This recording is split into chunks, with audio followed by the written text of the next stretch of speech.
In popular culture and media, the samurai have often been depicted as paragons of honor, integrity, and unwavering loyalty. However, a closer examination of history reveals a more nuanced perspective. In this video, we delve into the complexities of samurai culture and explore how the perception of their honor may differ from our modern ideals. To understand the samurai, we must first explore the historical context of feudal Japan. During this era, the country was divided into warring states. The central government's control weakened, leading to the rise of regional warlords known as daimyo, who ruled over their respective territories with their own armies.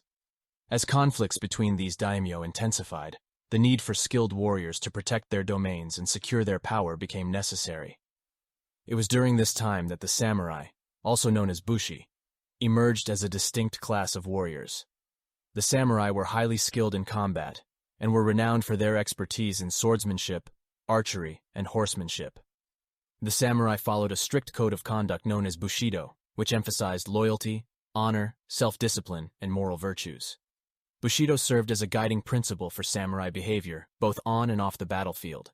It dictated their actions, decisions, and interactions with others, establishing a moral and ethical framework for their way of life. Central to the samurai's identity was their commitment to their lords or masters. In exchange for their service and loyalty, samurai were granted land and privileges. They served as both military retainers and administrators, managing the affairs of their lord's domain. Even though samurai followed bushido, it is important to recognize that the extent to which these ideals were upheld could vary depending on factors such as political motives, personal gain, and cultural context. One example from Japanese history that illustrates the influence of political motives on the practice of bushido is the story of the 47 Ronin. In 1701, their lord, Asano Naganori, was ordered to commit seppuku for drawing his sword against a court official. After his death, the samurai under his command were left without a master, and they faced a difficult decision. While bushido emphasized loyalty to one's lord, these Ronin faced a dilemma between avenging their master's honor and upholding the law of the land. Ultimately, they chose to avenge their lord by killing the court official responsible for his death, which was a clear violation of the established laws and legal system. This act demonstrated how political circumstances and a strong sense of loyalty could influence the interpretation and application of bushido.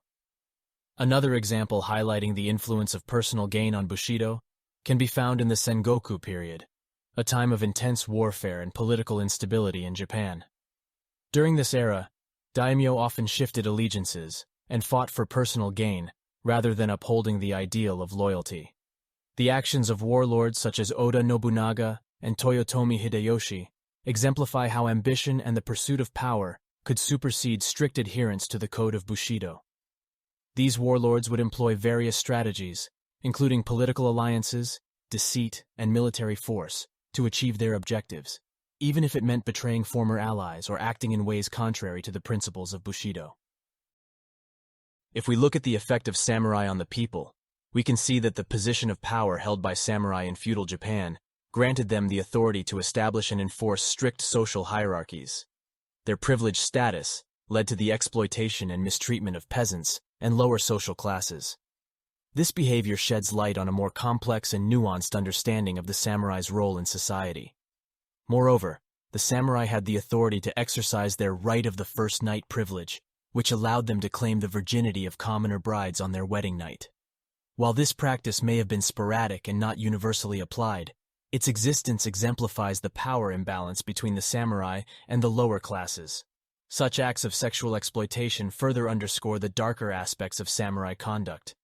Additionally, the practice of kenshi, or sword hunts, conducted by some samurai leaders, illustrates their potential for abuse of power. Sword hunts involved disarming the common population by confiscating weapons, including swords, which were the symbols of the samurai class. While ostensibly carried out for the purpose of maintaining order and preventing uprisings, these hunts also served to further subjugate the peasantry and prevent them from challenging the samurai's authority. It is crucial to recognize that not all samurai engaged in such exploitative behavior, and many upheld the values of loyalty, bravery, and honor. However, it is essential to acknowledge the complexities and contradictions within the samurai class, as their position of power enabled both noble and dishonorable actions.